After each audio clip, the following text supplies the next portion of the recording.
Welcome to Burlap Teachers. Enjoy the video. In this video, I will explain how to make ghost pepper sauce. First, safety is paramount when working with these extremely hot peppers. Always wear protective gloves and eye protection to prevent skin irritation and accidental contact. Ensure you are in a well-ventilated space to avoid inhaling the potent capsaicin fumes. Keep milk or a dairy product nearby to quickly neutralize any capsaicin on your skin. Now let's gather our ingredients and equipment. You'll need about 5 to 10 fresh ghost peppers, depending on your desired heat level. For the liquid base, 1 cup of vinegar, like apple cider or white vinegar, works perfectly. Essential tools include a sturdy blender for pureeing, a saucepan for simmering, and several clean glass bottles for storing your fiery creation.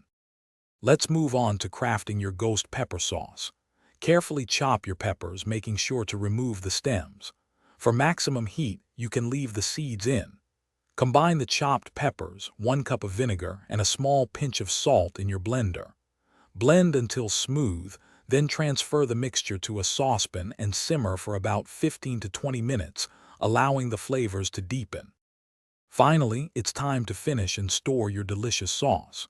For a smoother texture, strain the cooked mixture through a fine mesh sieve, pressing out all the liquid. Carefully pour the hot sauce into sterilized glass bottles, leaving about 1 inch of headspace at the top. Seal them tightly. Your homemade ghost pepper sauce can be safely stored in the refrigerator for several months, ready to add a fiery kick to any dish. Thanks for watching. Consider subscribing if this video helped you.